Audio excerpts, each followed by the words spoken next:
শিবা, শিবা কিভাবে ডাকছে? শিবাকে পড়াও তো।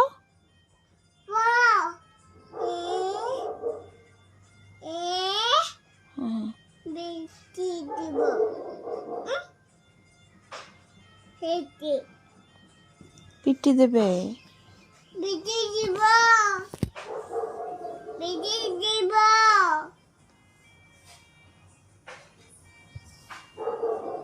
শিবাকে 1 2 বলে দাও তো। 1 2। শিবা কিভাবে ডাকে বাবা? শিবাটা কিভাবে ডাকে বাবা? হ্যাঁ বাবা, শোনো। শিবাকে সারেগামা বলে দাও। সা